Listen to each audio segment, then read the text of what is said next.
class this morning? You have. Yes. That 11 names of Rudra? Is it? This verse? That's what the subject was. Who gave the class? Can anyone remember what the class was about? Yeah, we all remember. Polygamy. No, it's Daksha and Narada Muni's curse. So Daksha. Oh, I see. I saw so many. And we got millions of Rudras. One of the verses says that. Yeah.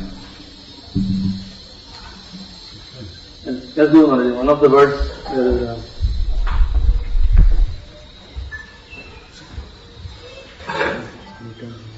There's a lot of names there. One verse it says that we got millions of Rudras. One verse. These are names of the Rudras, is it? 11 Rudras. Yeah, 11 Rudras. All right. That brings to mind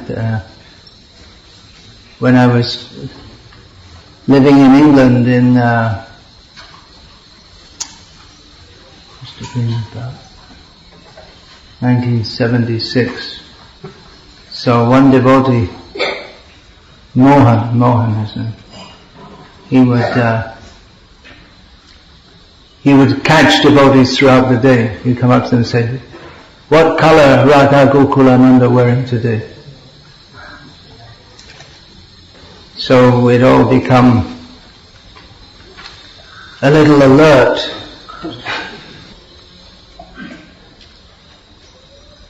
I suppose the idea of his doing that was to jolt us into not just looking, but to really involve our mind.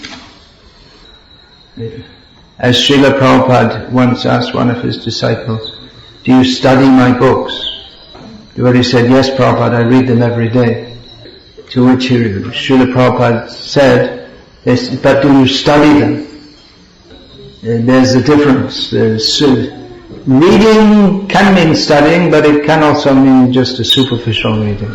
But studying means it gives the sense of really applying one's mind, as is stated in one of the descriptions of Srimad Bhagavatam, within Srimad Bhagavatam.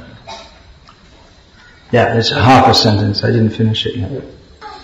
Tat Shrinvan Supatan Vicharana Paraha.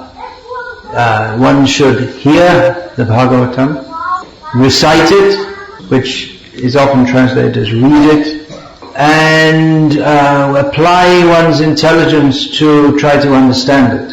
So reading is an act of intelligence, but study means to really try to understand it. Shrinvatam Shraddhaya Nityam Grinatam Svat Chasvacheshtitam Kalena Nati Dirghena Bhagavan Vishate Hridi.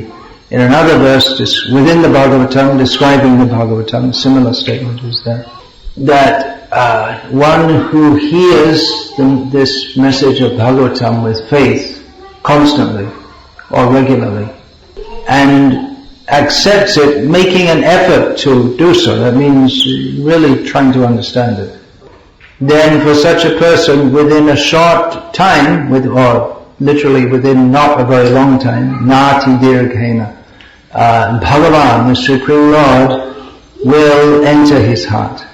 And that very statement gives us grounds to apply our intelligence to understand. Because from the Bhagavatam we understand that Krishna is already within our heart. So what does this mean, that he'll enter our heart? That means that he'll manifest. There'll be Paramatma Samahitaha. There'll be linking, yoga of the Atma with the Paramatma. Anyway, there's just a few thoughts as I saw this here, and I gave a little quiz, if you could remember what the verse was about. Not really a quiz, just a question. So this wasn't the main verse that was spoken on this morning. There was a series of verses. There was a series of verses. From 5 to... I see. So it wasn't the main subject. Yeah. Alright. That's a very big topic, Shiva Tattva. But we concentrate more on Vishnu Tattva, and specifically Krishna's to Bhagavan Swami. Alright, Hare Krishna. I said a few words.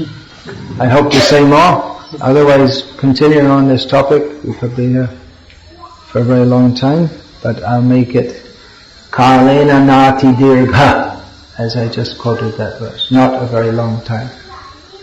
Can you follow? Kala Na Ati Dirgha. So you can follow all those words, except maybe Ati. Ati doesn't come in most Indian languages except if you use a Sanskrit term. So Ati, I guess in Tamil would be Adhikamana, something like that. So, within not very much time, that means Kalena Nati Dirgha, Kalena Nati Dirghena. Bhagavan will enter our hearts if we hear Bhagavatam. Faithfully, regularly, and seriously. Hare Krishna.